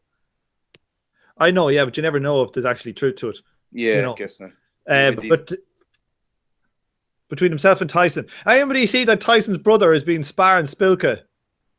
Yeah, although Spilka tweeted back to suggest that wasn't actually the case. But yeah. No, I think he was tweeting back that it was because Tyson said he would schooled him. Yeah. So maybe he didn't school him. Maybe he did actually spar him. I don't know. Maybe it's all rubbish. Who knows? Tyson. You see, he's changed his name to what is it? Ty Gorge. He's changed it again to he changed it to Gorga Ties, and apparently Gorga is a word for like somebody who turns away from the gypsy lifestyle. But he's changed his name now to Big Tice. So who knows what's going on? Part of me thinks him. He's a piss taker, man. Got a little Tyson Fury. Yeah. Does anyone else have anything to say on Billy Joe Saunders Booth? Billy Joe Saunders Booth tie-up. Hope he, keeps in condition and can get out regularly, fighting regularly. I guess that's the only thing with him. That's the key, isn't it? And hopefully the new Box Nation BT Sports platform will give them the floor to do that. Okay. Let's move it on. Paul, Marco Huck versus Bradis. Looks like set to be confirmed for April. The fight will be for the WBC interim title. The WBC are allowing Bellew to hold on to the title, but making this fight for an interim title to see what happens with him and Haye. Great fight this, surely. Yeah, I mean, I don't know how much Hook's got left. How old's Hook? He's in his 30s or something like that. I'll just have a look. I've got a feeling he might be deceptively young, Huck. Let me have a look. Really? I thought he was he's at 32. least. Yeah. Oh, okay. I thought he was at least mid to late 30s. Yeah, I mean, it's a good fight for ages, isn't he? Yeah, he seems to have been, doesn't he? Yeah. Yeah, it's a good fight. Really good fight. I think I fancy Bradis. I just think Bradis is quite good, and he's got youth. He's got momentum. I mean, what's Hook's last fight? When did he hasn't fought for a while? He fought your man Kuchner. Kuchner, yeah, when Ovil pulled out. Yeah. Yeah. So how goes that now? That's only 3 or 4 months ago. 3 or 4 months, yeah. Oh, is it? Yeah. He fought Afalabi before that, I think. So that was quite a while ago. You probably remember that. Yeah, it's a good fight. It's a good fight. I probably still would favour Bradis, but it is a good fight. Very good fight. I mean, I'm slightly siding with Huck, actually. Admittedly, in a close fight. What do you other guys think? Well, I'd favour Bradis. I think Huck's been in a lot of wars, but it's a very, very close fight. I wouldn't be surprised if Huck wins the fight. You said it was for the interim, but I heard today it was on Boxing Scene actually that it could be for the full title, but they're just I don't know what they're doing. They're kind of faffing about the WBC. I can find the article and send it to you guys if you like. Yeah, he fought Kuchner at the end of October or November, so it's only 2 months ago he fought. Quite a quick turnaround, actually. Yeah, if it's close, yeah. Okay, who would you favour, Tom? It depends. I'm just looking at Boxrec now. Where is it supposed to be? It's in Germany, so makes it hard. And Bradis doesn't bring any money with him, so it'll be hard for him to get a decision. But and Marco Huck is a tough mother, so I think Bradis. I think he should win. I think, but whether he gets the decision or not, he might have to knock him out. Interesting stuff. Real high class fight for me. Very much looking forward to that one. Another fight we've discussed on this podcast several times: Garcia versus Thurman. It's being touted as the best versus the best. The fight is now formally confirmed. Jet, good news, surely. Yeah, good news, but it's not the best versus the best. I mean, Keith Thurman is probably, some people have Keith Thurman as number one. I'd probably put Manny Pacquiao since he's come back number one in the division. So, it's one of the champions facing another one of the champions. Let's put it that way. It's not like Badou Jack versus James Degale, almost definite number one versus almost definite number two. Obviously, some people have Ramirez there. But, Garcia, he's very unproven at 147 for me. He faced Vasquez. Was it Vasquez before? Vargas, Malignaggi, and Guerrero. Yeah, Guerrero's well past it. Obviously, he lost to Peralta quite recently. Malignaggi's past it as well. And the guy he faced, that was a non-title fight, and that was just farcical, to be honest. So, yeah, I'd expect Thurman to win that fight. Thurman's just, crisper work, probably the bigger puncher, better footwork, maybe not as good timing and accuracy. I think that probably goes to Garcia. I'd give him that. I just think, everything Garcia can do, I think Thurman can do better. And I'm not the biggest Thurman fan, I'll be honest. So I thought Porter won the fight between him and Thurman. So, it's a good fight, but I think Thurman will win and, kind of move on. He's been talking about moving up to 154, so that's a definite possibility. You know, it's a top 5 versus a top 5. Yeah, yeah, definitely, mate. Yeah. And I found out who that was I was talking about. It's Robbie Davis Jr. and he's fighting this weekend, I think. Yeah, he was on supposed ITV. to fight. He was supposed to fight. He was supposed to someone, fight Willie Limond, and now yes, it's been that's changed. it. Yeah, and he got pulled because he Yeah, was it's on ITV. Yeah. ITV4. So that's the guy I was talking about. You should check out his videos of him singing. He's very good lip syncer. He's probably the best lip syncer I've seen since probably since Britney Spears. Guys, did anyone hear that? See on Twitter and hear the rumors that apparently some of the Eubank Junior undercard will be on ITV4, because I know Irish Tom just mentioned it. So I don't know if anyone else heard that. They said the undercard will be on ITV4 and the Eubank fight will actually be on box office. I don't know if anyone else heard that. Yeah, I did. Yeah. I've heard that several times. Gossip, you've got the inside line. You know the Eubanks very well. What's the story? I have heard that the undercard's going to be on ITV4, and that you'll only have to pay for the Eubank fight main event. I don't have that confirmed, so I've just heard it. I saw a piece Hatman did where he actually said that would be a sensible bit of business from ITV, because in a way it's allowing them to test a pay-per-view model and test a free-to-air model at the same time and potentially compare the two numbers. The one thing I would say is that I don't think putting the undercard on ITV4 means it will get anything like the exposure of it being on ITV1.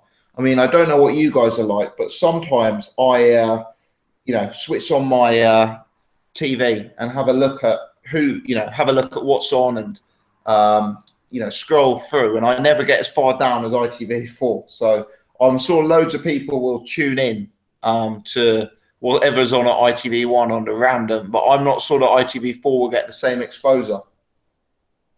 Yeah, probably right. It probably only gets a quarter of the exposure because it's ITV4 versus ITV1. Yeah, no, I agree. I mean, scientific method there, Tom. It was, yeah. You just do you just turn, you put it one over n. That's how it works. I love it. Good stuff. Okay. Hughie Fury versus Joseph Parker. This is a fight we've discussed several times on the podcast. Rumours are the fight is due to be announced this week, and a deal has been done to get the fight in Manchester, possibly for April time. Tom, a huge win for Hughie Fury, Frank Warren and Box Nation if this fight is headed towards Manchester. Yeah, big time. And it'll be a huge win for Hughie after the fight as well. And the rumour is also that Liam Williams versus Liam Smith is on that as well, I think, for the 1st of April. Also heard Billy Joe Saunders versus Langford. So I put it in the chat earlier as well. I heard some of that on Twitter. I don't believe that's the case, because isn't Langford fighting the guy who beat a Go-Go? Cunningham, yeah, but if he gets a world title opportunity, is he really going to take the Cunningham fight? Not sure. I don't know. I can see that Langford Saunders. Yeah, he's quite high up in the WBO rankings as well. He's like number 3 or something like that. We'll see. I think if they do all that, it'll probably be pay-per-view. We'll see if that's going to be the first pay-per-view on this new thing. When is the first card coming out on that BT Sport? I'm not aware, mate. It's February. I think it's February, isn't it? I mean, I would have thought it would have been soon, even sooner than February, when they announced how many fights they were going to have. You'd imagine that they would be like trying to get off to a early start, but I don't think they're going to put on 30 shows. That 30 shows, I just don't see how they do it. I just don't. No, I struggle to see that as well. But I mean, that is a massive, massive win. And to be honest, if they were putting on 30 shows, I'd think Hughie versus Parker would be one, and then Williams versus Smith would be another. And then, to be frank, BJS versus Langford would be a third. If you had to populate 30 shows, I think that's 3 headliners there. So unless they're going to have another crack at the pay-per-view model, but those are 3. Well, actually, Billy Joe Saunders versus Langford is not a good fight, in my opinion. But Williams versus Smith is a superb fight. And obviously, Hughie versus Parker is a superb fight. And I mean, it's such good news for Fury fans that's in England. I think that gives a huge boost to Hughie's chances. But I mean, I think Liam Smith, Williams versus Smith is only a big fight to boxing fans. I mean, casuals won't. That's not a headline. I mean, casuals won't probably even know who Liam Williams is. Well, the thing is, a lot of these things just take exposure. But like casuals don't really know who Liam Smith is, or they don't really know. The casuals don't really even know who people like Callum Smith are. I don't think they half know who they are. But like the thing is, I think that Frank's not going to be having a big show all the time. Some of them are going to be smaller shows. But I think if he's getting a heavyweight title fight over, they're probably going to try and fill out the MEN. And you'll have to stack the card to do that. So I wouldn't be surprised if they chuck a whole load of good fights on the one thing. Mm. And more than likely for Frank, the thing is, it's going to be the cards are going to be coming thick and fast towards the end of next year and probably starting slow. I was reading something today about Wilder versus Parker as well, though. So. Yeah, I can't believe Parker's going to take the Hughie Fury fight because I think they know he's on for. I can't believe they. It's the mandatory. I know it's the mandatory, but they've been trying to get Wilder instead. Yeah, that's not going to happen in a million years. You never know. They might be able to get an extension. Wilder's got a fight booked for mid-February, and the mandatory is due for April. Yeah, but they might be able to get an extension for a few years. It's a WBO. Wilder's not going to sign that fight before he's had his fight in February. If you look at the way Wilder's career has been managed, if he wanted a unification, he'd do it against one of the UK guys for, 8 figures. He wouldn't be doing it against Joseph Parker. That's not even that big a fight, Parker Wilder. Yeah, but what they might be trying to do is if Wilder thinks he can beat Parker, he might be looking at it like, if I beat Parker, then I've got 2 belts. If AJ beats Vlad, then it's 2 belts apiece, and it's a fucking huge fight towards the end of the year. That could be how he's looking at it. I know it's maybe wishful thinking as a boxing fan, but just a thought. Yeah, I mean, logically it makes sense, but, for me, Wilder's level of opposition has been so low. I don't think they're going to take any risks with him at all until the mega money fights. But maybe I'm wrong. I don't know. I think there's a lot of pressure on Wilder now to take bigger fights because, I mean, he has been taking. I mean, if you look at it, the fight before he won the world title was what's his name? Whoop whoop, Jason Gavern, yeah, Jason Gavern. So I mean that's like his 30-second fight was Jason Gavin. I mean it has been woeful, and to be honest, he's come in for a lot of stick for that. So I think he's under a lot of pressure to actually up his opposition, Wilder, and I think he might be looking to take on bigger fights this year. He's got it, isn't he? He can't just fight bums through his whole career and just knock them all out. A lot of people say he's going to beat Marciano's record, but we will see. Yeah. Okay. Smaller bit of news.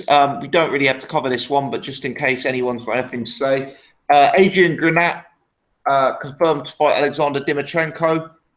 Is that a fight anyone's interested in? Granat wins. Granat should win. Interested in see how Granat does. Yeah.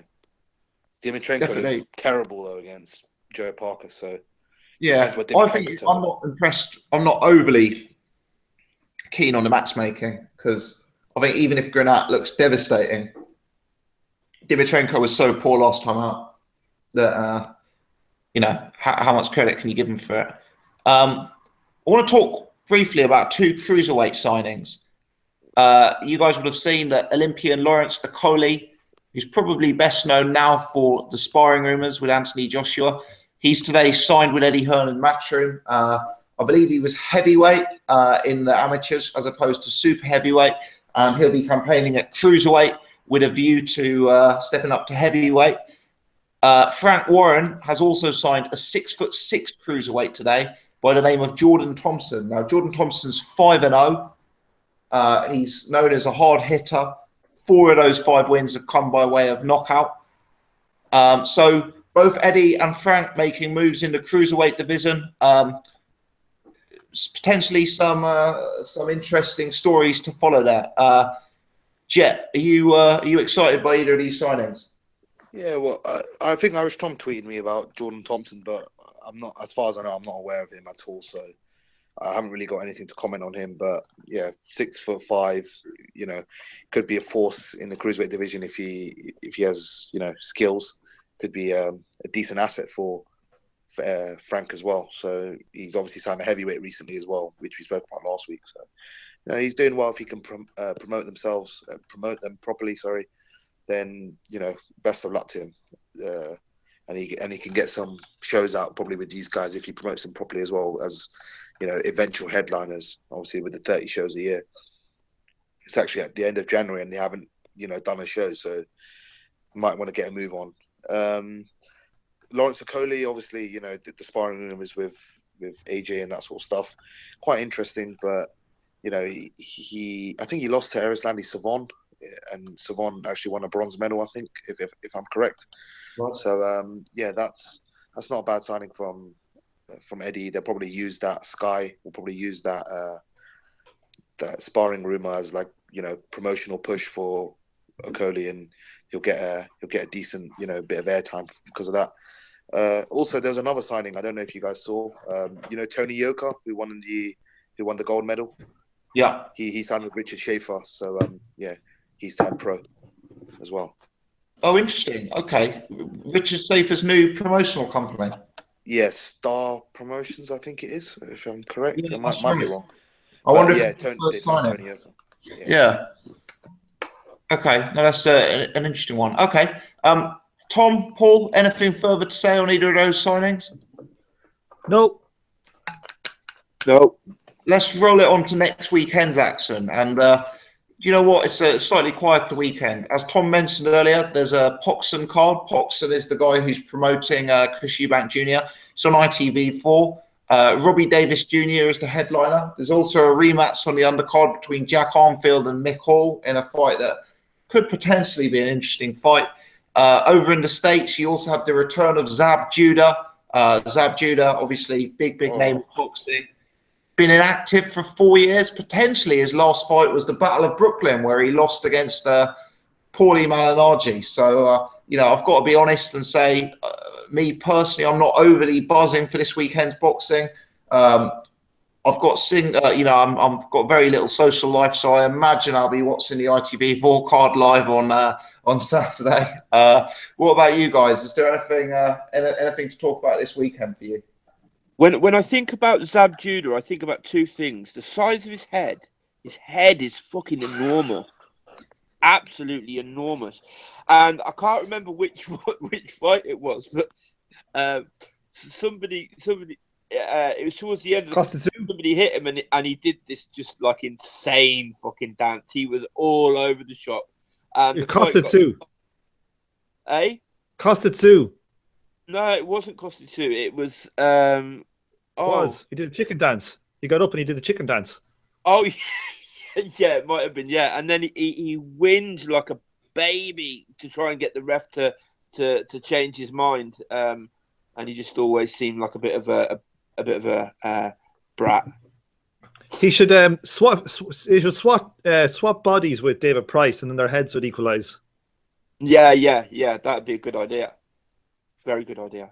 You should suggest that to their management teams, Tom. I will. I'll be onto it now. I'll tweet them. Tweet them. What do you call it, lads? So we've got ITV with boxing. We've got Channel 5 with boxing. We got BT with boxing, and we got Sky with boxing. That's a hell of a lot of boxing on the telly, isn't it? In the UK, the only people who are not really doing it is BBC. Do you know what? Obviously, this ITV4 card is not anything to be excited about. But when I was looking at the things to discuss this week, I stumbled across the fact that it was actually on, and I've got to say I was really, really pleased because I'm at a bit of a loose end this weekend, in all honesty. And even though it's a low standard of boxing and it's not got any big names, it's great to have free-to-air boxing on the TV, and it's gonna be something to get stuck into, I guess. Tom, you mentioned Robbie Davis Jr. for his lip syncing. Have you ever seen him fight, mate?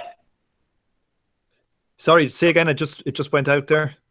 You mentioned Robbie Davis Jr. for his lip syncing. Have you seen him fight? I haven't. Like, if you go to BoxRec, he's got a lovely head of curly hair on him, so I like him. I like him so much already. I saw that. Yeah, I haven't seen him fight either. Paul or Jet, have either of you guys seen him fight? Oh no, I have seen him fight. I watched him on YouTube during the week, actually. But it's hard to tell. The standard of fella he was against was quite poor.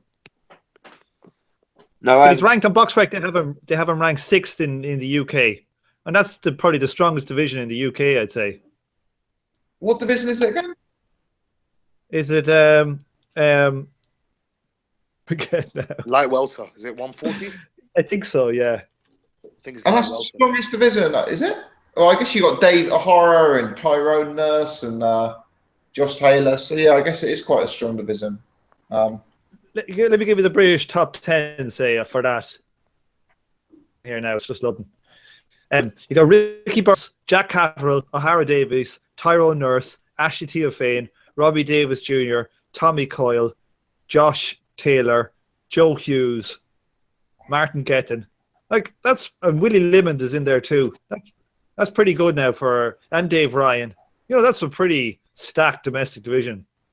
Yeah, fair enough. That's a fair point, Tom. Yeah. Have you seen him fight yet? No, I haven't seen him fight at all. I was, I thought the Limon fight might be a decent one, but obviously he's pulled out injured. So, yeah, best of luck to the kid. But I haven't seen him fight. Fair enough. What about Jack Armfield versus Mick Hall? I understand this is a rematch from when the two guys fought in Prize Fighter. So I don't know if anyone caught the original fight on Prize Fighter. No, I haven't seen it. But Armfield's a decent operator. He's not terrible. So yeah, I'm slightly disappointed for Armfield. After that win against Ryder, I thought he might get a bit of a push. And get a bigger fight off the back of it. But you never know. I guess fighting on ITV4, I don't suppose it's going to do huge numbers, but maybe it will raise his profile, or maybe I'm being optimistic there. I'm not sure. Yeah, I hope so. Just seen Robbie Davis Jr. on BoxRec, and he looks like. Do you remember Harry Enfield? Do you remember the Scousers, the two in the tracksuits? Yeah, he looks exactly like one of them. I'm going to Google him now because his hair is cut though. Paul, his hair is cut since. Oh, is it? He's got a bit of a perm going on there. He's got a bit of a Scousers perm going on there, and he is actually from Kirby. So. Yeah, he's got the hairstyle to prove it. So. Do you know what? We have covered a hell of a lot of ground today, guys. We've done about 20 topics in 2 hours. Okay. And bearing in mind it took us an hour to do the first 2 topics, we've really rattled through it on the sort of the back half there. But yeah. It's all good stuff. Is there anything else from anyone? Jet, you had a few other things thrown into the mix, I believe. Charlo versus Hatley has been confirmed for the Brona undercard. So that's a potential fight. Jamie Cox, I don't know if anyone saw it, but he's been talking about knocking people out, inspiring some of the world champions. And let me go. I don't think there was one more thing, but I don't think it was necessary. Yeah, Colin's got a debut in March, I think. So yeah, hopefully he gets a big push because obviously Paddy's weekend. Sorry? Yeah, he's headlining on Paddy's weekend in Madison Square Garden. Yeah, mate, he's a fantastic fighter. I know you're Irish, so you would love someone else saying that, but he's a class operator. I think he's destined for a world title very, very soon. Who's that you're talking about? Mick Conlon. Jamie's Mick Conlon, yeah, his brother. Yeah, Jamie's brother, yeah. Jamie's awful compared to him, but yeah, Mick's very, very good. Mick Conlon, okay. Yeah. Yeah, he's probably he'll be the best Irish fighter of all time. You reckon? Like taking out these fellas from the 1920s. There was a lot of Irish world champions living that were living in America, but like, yeah, we don't have that many good fighters. Carl Frampton is probably our Barry McGuigan are probably our best. I was going to say you reckon he'll surpass Frampton? Yeah, well, like Frampton, in fairness, Frampton never took on the greatest in his division. Frampton duck Rigondeaux, so Frampton is probably just. He's not a great fighter because he's ducked people. So, like, if Mick Conlan goes and he looks like he has the balls and the skills to take on. Yeah, he's got some serious skills. I think he can win a world title in his first sort of 10, 15 fights, 10 fights probably, I'd say. Some of the guys that are beatable at bantamweight as well. Who's he fought? I think he went the whole year. I think he went 2 years or something unbeaten in the WSB. Which is basically like, pro fighting, So he'd be able to. He won a gold medal in one of the World Champions tournaments in between 2012. He won quite a lot actually between 2012. He's best known for being robbed in the Olympics, Paul. Yeah, he won everything. He won every possible medal between the two Olympics. He got robbed, yeah. And he got robbed. So like, I think he went unbeaten in the WSB. And he got I think he got a bronze in 2012 as well when he was 17 or 18. So he's like in all the Irish boxing circles, they reckon he's the most talented amateur we ever had, and he's got a style that's suited to pros. So I'd be very surprised if he doesn't become a very famous fighter. Like Bob Arum doesn't fuck around, putting him on a headline act for his debut in America. Like that's pretty unusual. So they must really rate him. Yeah. Jamie Cox is doing a lot of talking, saying he's dropped world champions and saying that they're looking to offer world champions. Oh, I don't see him at that sort of level at all, Jamie Cox. Neither do I. I do. I know you do. He's a character and he's involved in good fights. But, this guy needs to fight someone in between, doesn't he? But who's going to take him on, Gossip? Because he's got a reputation of beating everybody up. Or a Rocky Fielding, or someone like that. They wouldn't go near him because they know he'd spark him. Absolutely, he'd destroy him. He's gone around all those gyms. Be someone out there. I don't know about him destroying them. He's got very limited technique, and didn't he take the distance by a midget last time out?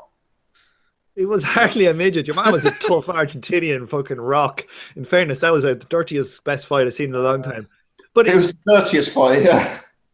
But it was great. Sometimes these dirty fights are great to watch because you never know what's going to happen. But like, Jamie Conlan went around all the gyms apparently in England and bet the shit out of everybody, and now no one will fight him, and he's stuck.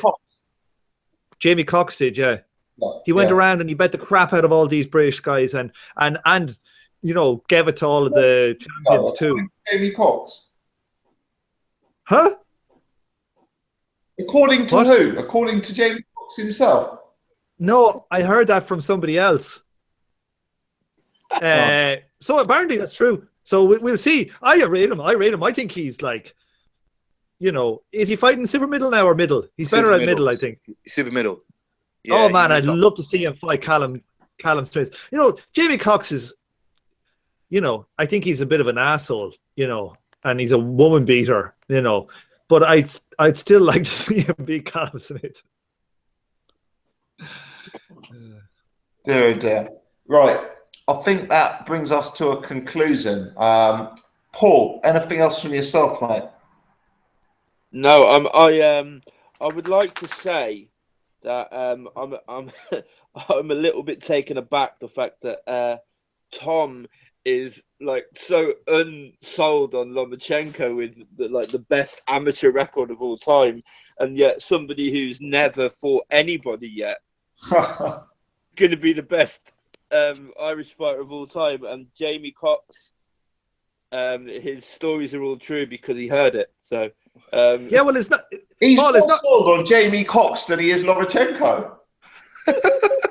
I tell you, I prefer watching Jamie Cox. You never know what's going to happen with that mad head. But you man, look, Mick. Ireland doesn't have many great boxers. So it's not going to be. You don't have to be pound for pound number one in the world to get to be the best Irish boxer of all time. Nah, Conlan's good. Mick Conlan. Although Barry really McGuigan was pretty. Barry McGuigan was pretty good. Did quite well. He was, but sure, who did he beat, Paul? He beat Pedraza when Pedraza was 35 or 36. And back in those days, that was an old age. 18 title defenses or something. That was a war as well. You know. That was a right war, that. Yeah, I remember watching that, but it was only about 6 and I can't remember half it. Team Groves put in the chat, lol, Paul handing out RSNL. Jesus. Delboy has put in the chat, Paul is savage as, you know. Yeah, well, yeah, no cursing now, but gossip. There's no cursing allowed in this podcast. But they're being sarcastic. That's what you can't read. That you can't take it from the next. They're actually being sarcastic. I don't think they are, Tom. Take it like a man. Take it on the chin. Just take your L with great with dignity. Yeah, Paul. When I've got skills and I'm able to use them, the elite fight. when I've got skills and I'm able to use them, unlike James Degale, I'm not going to get caught. See, Paul, it's just going to slip and slide. Well, look, in a battle of wits, I prefer to fight somebody that's armed. So I'll leave you alone now, I think. Good. There we go. Jet, are you done, mate, or anything else to throw into the mix? Quite simply, congrats on 4K subs. Well done, mate. Oh yeah, nice one. Well, thank you much. You're welcome. Yeah, I forgot. Yeah, congrats. That's an 8 more today as we speak. Motoring. Yeah, no, I appreciate it, guys. It's been a fairly long journey. I think the channel's been up now for about 3.5 years. So hopefully the next 4,000 will come a hell of a lot quicker. Do you know what? Like, they've really started to pick up ever since Sherry has stopped going on the podcast. That was a bit harsh. Sherry O'Bassey. Sherry O'Bassey. I'm waiting for Gossip to say, and on that note. No, it's fair enough. And joining us exclusively for the final minute of the podcast, our special guest. But I appreciate that, Jet. Thank you very much, mate. And Team Groves in the chat just said that the panelists deserve a bonus. I think there's something to that. Panelists deserve. I agree with that one. I'm going to add an extra 10% onto all of your appearance fees, and as you know, 10% of nothing is nothing. Oh, great! Thank you. Yeah. So enjoy. Don't spend it all at once. This is exploitation of the workers, lads. We're going to form a union and we're going to fuck them. Yeah. Communist revolution. We're going out and strike. Yeah. Well, Surrey has been. You know, we've been in a wage dispute now for the last. Does that make us scabs then? Yeah, Jerry's on his rooftop protest while we're just still blindly towing the line. Yeah, Surrey said he knows he's the A side, so yeah. So that's good. Tom, anything further from yourself, mate? No, I've drained the swamp. Good stuff. Well, thanks for everyone tonight.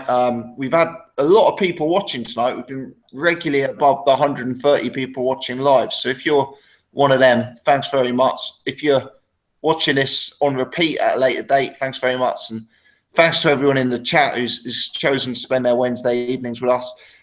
We've had 60 people hit the thumbs up buttons, which is really, really fantastic.